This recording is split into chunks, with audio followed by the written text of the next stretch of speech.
අයිබෝවන් අද අපේ දේශප්‍රේමී ජාතික පෙරමුණ විසින් සෑම සතියකම පවත්වනු ලබන පුවත්පත් සාකච්ඡාව සඳහා පැමිණි ඔබ සියලු මාධ්‍යවේදීන් ඉතාම ගෞරවයෙන් පිළිගනු ලබනවා. අද මේ මාධ්‍ය සාකච්ඡාව සඳහා සම්බන්ධ වෙන මම නීතිඥ නුවන් බැල්ලන්තුඩාව දේශප්‍රේමී ජාතික පෙරමුණේ මධ්‍ය මණ්ඩල සභික. ඒ වගේම මගට එක්ක සම්බන්ධ වෙන අපේ මධ්‍ය මණ්ඩලයේ සමාජික ජ්‍යෙෂ්ඨ කතිකාචාර්ය නිම්සිත් ජයතිලක මහත්මයාත් ඒ වගේම මතුගම සෙනවිරන් මහත්මයාත් මේ සඳහා සහභාගී වෙනවා. අද මේ සාකච්ඡාව තුළ අද මූලිකවම කරුණු ඉදිරිපත් කිරීමට බලාපොරොත්තු වෙන්නේ මේ රට තුළ මේ වන විට උද්ගත වෙලා තිබෙන බරපතල ආර්ථික සහ දේශපාලන අර්බුදයේ සම්බන්ධයෙන් විවිධ පාර්ශ්වයන් විසින් විවිධ යෝජනා ඒ සඳහා විසඳුම් වශයෙන් යෝජනා ඉදිරිපත් වෙලා තිබෙනවා.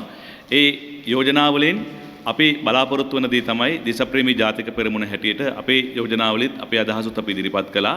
අපි බලාපොරොත්තු වන දේ තමයි ඊටාම කෙටි කාලයක් තුළ මේ රට තුළ දේශපාලන ස්ථාවරත්වය ඇති යුතුයි කියන කාරණේ. ඒ වගේම ඒ සඳහා ආර්ථික ස්ථාවරත්වයක් ඇති යුතුයි කියන කාරණේ.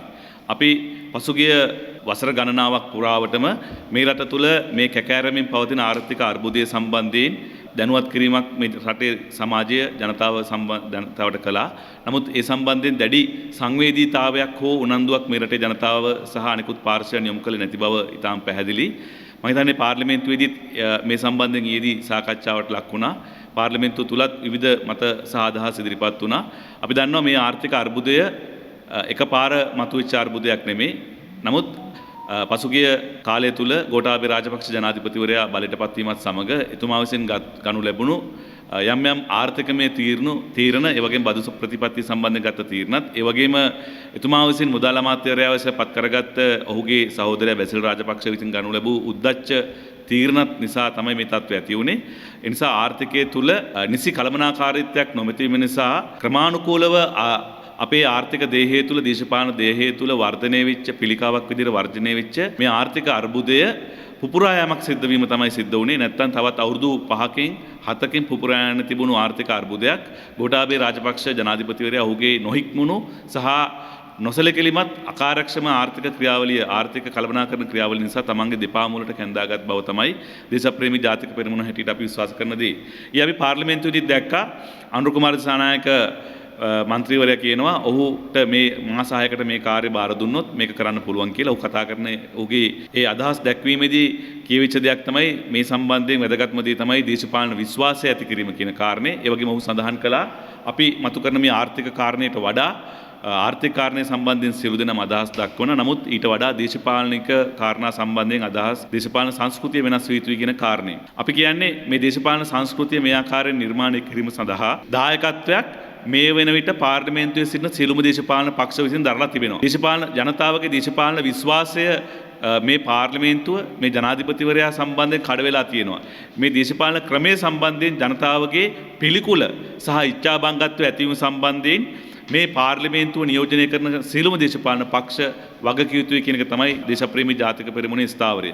උදාහරණයක් හැටියට ගත්තොත් අපි දන්නවා දේශපාලන විශ්වාසය ඇති කිරීම සඳහා මේ පාර්ලිමේන්තුව තුළ ව්‍යවස්ථාදායකයන් සිටින සියලුම දේශපාලන පක්ෂ එක් ස්ථාවරයක් අරගෙන කටයුතු කළ යුතුයි.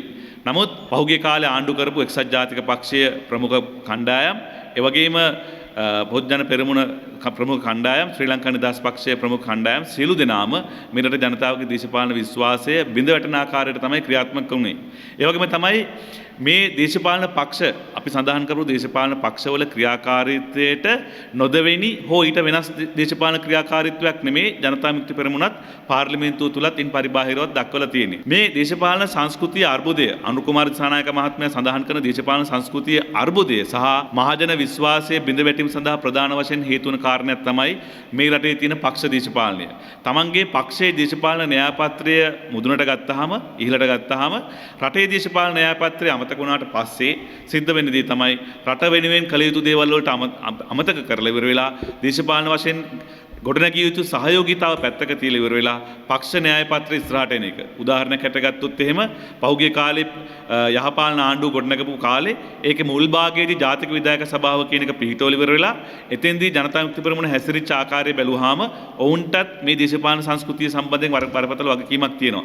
ඒ වගේම තමයි පාර්ලිමේන්තුවට ඉදිරිපත් වෙච්ච කෙටුම්පත්වලදී පාර්ලිමේන්තු සම්ප්‍රදාය සම්පූර්ණයෙන් උල්ලංඝනය කරලා ඒවා අනුමත කර ගැනීම සඳහා රනිල් වික්‍රමසිංහ මහත්තයත් එක්ක කරේ අත දාගෙන වැඩ කරපු හැටි මේ රටේ ජනතාව ජනතාවට අමතක නැහැ. ඒ නිසා මේ දේශපාලන සංස්කෘතිය කුණු කිරීමේ වගකීමක් ජනතා විමුක්ති පෙරමුණටත් තියෙනවා. ඒ වගේම තමයි මේ රටේ පාර්ලිමේන්තුවට ඉදිරිපත් කරපු දැන් ගෝඨාභය රාජපක්ෂ ජනාධිපතිවරයා විසින් ඉදිරිපත් කරපු කාබනික ප්‍රහොර ප්‍රතිපත්තිය ඉදිරිපත් කළාම ඒ කාබනික ප්‍රහොර ප්‍රතිපත්තියේ තියෙන ගැටලුව හැටියට අපි දකින දේ තමයි ඒක කඩිනමින් සහ නිසි සූදානමකින් තොරව ජනගත කිරීමකින් තොරව ඉදිරිපත් කරපු එක. නමුත් එහෙම නොවුනට කාබනික ප්‍රතිපත්ති මේ අපි තියෙන රසායනික ප්‍රහොර භාවිතාවෙන් අපි ඉවත් විය යුතුයි. ක්‍රමානුකූලව කියන එක සම්බන්ධයෙන් කිසිම ගැටලුවක් නැහැ. මේ රටේ කිසිම විද්වතෙක් ඒක අභියෝගයට ලක් කරලා නැහැ. ක්‍රමවේදය තමයි ප්‍රශ්නේ තිබුණේ. ඒක කරපු විදිහ සම්බන්ධයෙන්. නමුත් අපි දැක්කා ජනතා විමුක්ති පෙරමුණ කලේ ඒ රසායනික පොහොර වෙනුවට කාබනික පොහොර හඳුන්වා දීම සම්බන්ධයෙන් ඔවුන්ගේ ප්‍රතිපත්තිය උනේ ඔවුන් ඒකට විරෝධතාවයක් නැති කරමින් ගොවියන් සංවිධානය කරලා ගොවිතැන් කරපු මිනිස්සු කුඹුරේ ඉඳගෙන මහා පාරට ගෙනහැලා උද්ඝෝෂණය කරපු එක. ඊට පස්සේ ඊයේ අනුර කුමාර සානායක මහත්මයා කියනවා දැන් අපි ගොවියෝ මේ කුඹුරට යන වැඩපිළිවෙලක් කරන්න ඕනේ කියලා. ඒ නිසා රටේ වැරදි ආර්ථික ප්‍රතිපත්තියක්, වැරදි දේශපාලන ප්‍රතිපත්තියක්, වැරදි කෘෂිකාර්මික ප්‍රතිපත්තියක් එනවනම් ඒ නිවැරදි කිරීම සඳහා කටයුතු කිරීම තමයි ප්‍රගතිශීලී දේශපාලන ව්‍යාපාරයකින් රට වෙනුවෙන් කළ යුතු කාර්යභාරය. මේ පක්ෂ දේශපාලනයේ පවතින තාක් දුරට සිද්ධ වෙන දේ තමයි තමන්ගේ දේශපාලන බලය ලබා ගැනීම සඳහා සමාජය තුර බින්න බේගල් පතුරවල සමාජයේ බෙද වින්න කිරීම. අපි දන්නවා අපි මේ සමාජයේ අද වෙනකොට පක්ෂ දේශපාලනය ඔස්සේ තීරු වලට බෙදලා ගිහිලා ඉවරයි. අපි සාමාන්‍ය දේශපාලන විද්‍යාව තුළ හැමදාම කියන කතාවක් තමයි මේ රට මේ ආකාරයෙන් බෙදී වෙන් වෙන්න ප්‍රධාන හේතුවක් උනේ 1833 දී කෝල්බෘක් කැමරන් හඳුන්වා දීපු ජාතීන් අනුව නැත්නම් වාර්ගිකත්වයන් අනුව බෙදා වෙන් කිරීමේ පාලනය. නැත්නම් ඩිවයිඩ් ඇන්ඩ් රූල් කියන එක තමයි මේ අර්බුදයට මූල කියලා තමයි සාමාන්‍ය දේශපාලන විද්‍යාවේදී හඳුනගෙන තියෙන්නේ. හැබැයි අපි නිශ්චිතව බැලුවොත් පේනවා ඒ වාර්ගිකත්වයන් අනුව බෙදා වෙන් කිරීමට වඩා මේ රටේ සමාජය මේ රටේ පවුල් පවා සහෝදර සහෝදරියෝ පවා බෙදී වෙන් වෙලා ඉන්නේ මේ රටේ මේ පක්ෂ දේශපාලනය නිසා.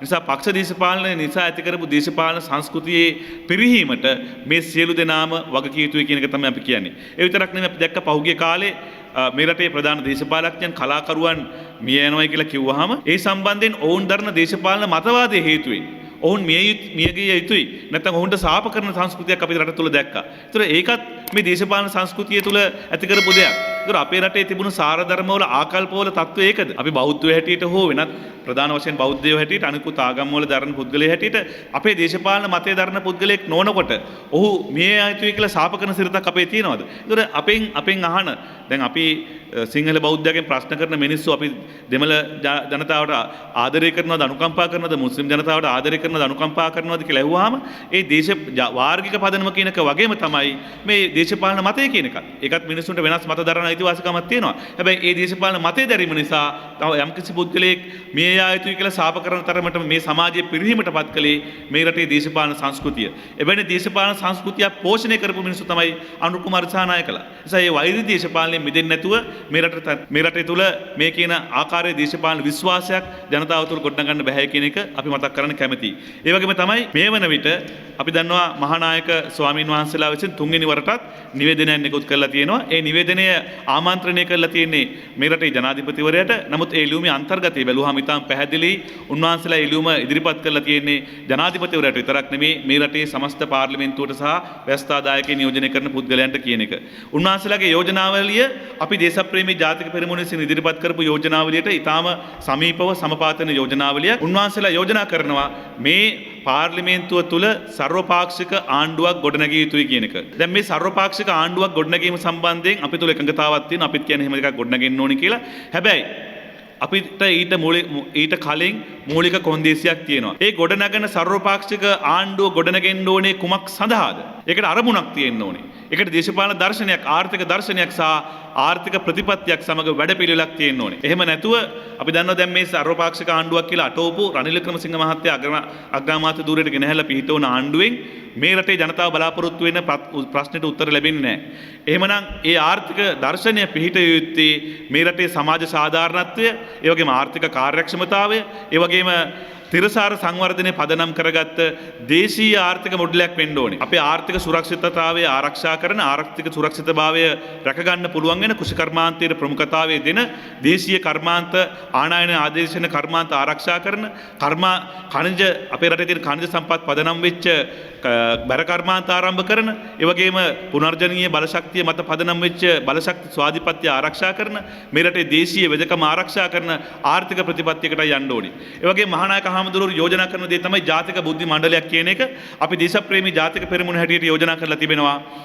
අපේ රටේ මේ ආර්ථිකය සහ දේශපාලනය සම්බන්ධයෙන් විශේෂඥ භාවයක් දක්වන රටට ආදරය කරන පුද්ගලයන්ගේ සමන්විත ජාතික ආර්ථික විධායක සැලසුම් සභාවක් සකස් කළ යුතුයි. ඒ ජාතික විධායක සැලසුම් සභාව ආර්ථික විධායක සභාව විසින් තමයි මේ රටට අවශ්‍ය ආර්ථික වැඩපිළිවෙල අවුරුදු 20ක් දක්වා සකස් කළ යුත්තේ. ඒ අවුරුදු 20ක හදන ආර්ථික වැඩපිළිවෙල අපි යෝජනා කරන්නේ අවුරුදු 5න් 5ට කඩලා ඉවර වෙලා බලයට පත්වන ආණ්ඩුව විසින් ක්‍රියාත්මක කළ යුතුයි. ඒ අනුව මහානායක හාමුදුරුවෝ යෝජනා කරන දේ තමයි දේශපාලන පක්ෂවල මැදිහත් වීමකින් තොරව තමන්ගේ දේශපාලන බැඳියාවකින් තොරව මේ ආර්ථික වැඩපිළිවෙල ක්‍රියාත්මක කළ යුතුයි කියන එක.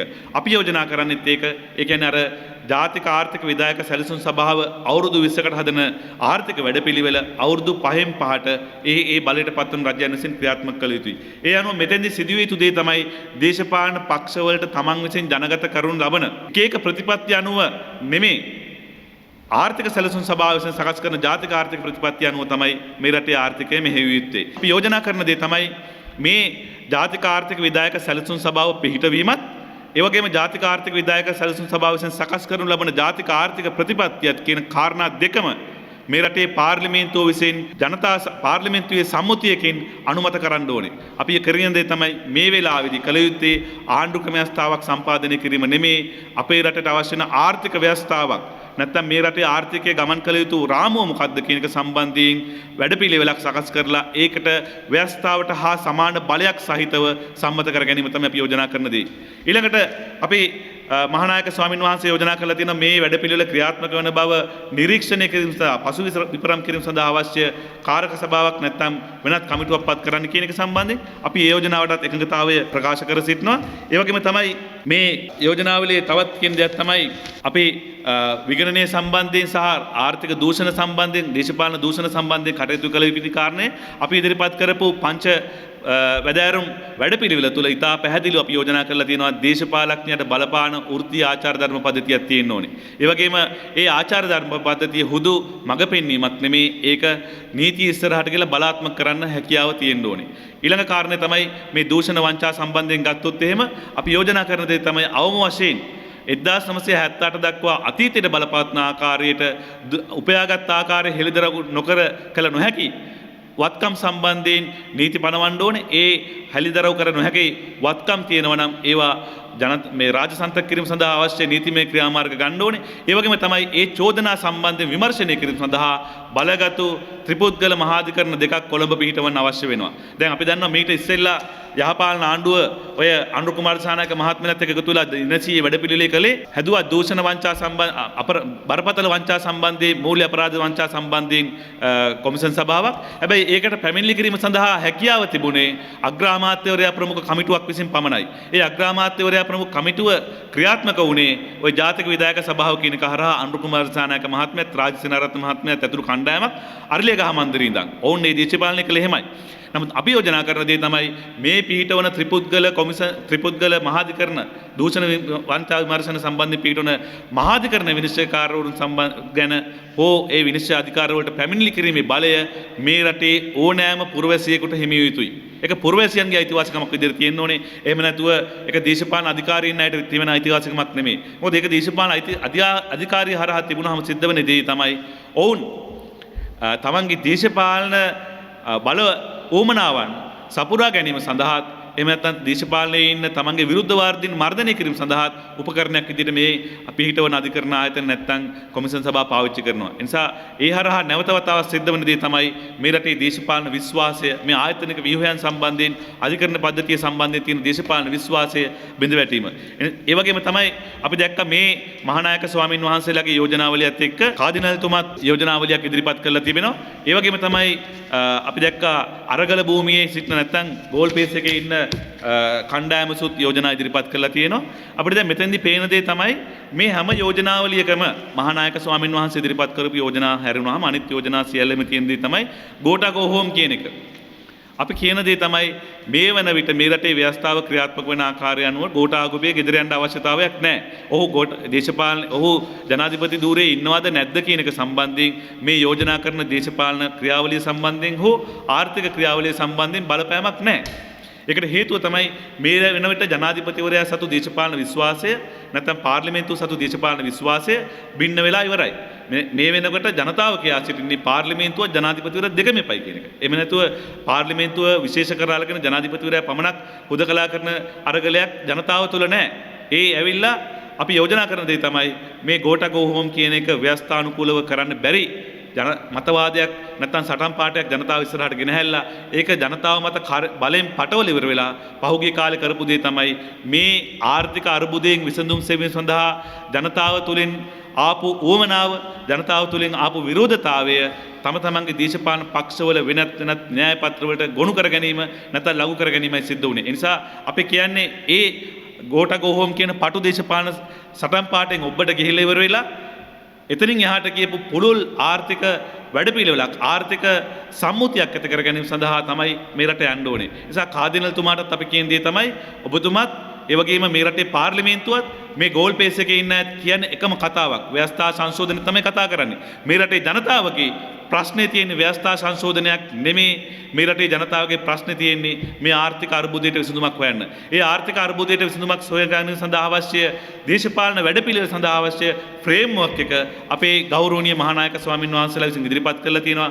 අපි මේ වැඩපිළිවෙල අනුව මේ වැඩපිළිවෙල බල ගැනීම සඳහා සියලු දෙනාම පෙළ ගැස්විය යුතුයි. මේ වැඩපිළිවෙල ඇතුලේ ඒ ෆ්‍රේම්වර්ක් එක ඇතුලේ ආකෘතිය ඇතුලේ ඒකට ඇතුල් වෙන්න ඕනේ මස් ලේ මොනවද කියන එක අන්තර්ගතය මොකක්ද කියන එක සම්බන්ධයෙන් දේශපාලන සංවාදයක් අපි අත කරගත යුතුයි. ඒ මස් ලේ සම්බන්ධයෙන් කරුණු පදනම් විය යුත්තේ ජාතිකත්වය සහ දේශීයත්වය මත පදනම් වෙච්ච අදහස් මිසක් විධායක ජනාධිපති ධූරය අවශ්‍ය කරලා පළාත් සභාවලට බෙදී වෙන් යාමට හෝ මේ පවතින මැතිවරණ ක්‍රමය තුළ අස්ථාව රටක් නිර්මාණය කිරීමට ඉඩ සැලසීම නොවන බව තමයි අපි දේශප්‍රේමී ජාතික පෙරමුණ හැටියට මේ අවස්ථාවේදී දරණ ස්ථාවරය. බොහොම ස්තුතියි.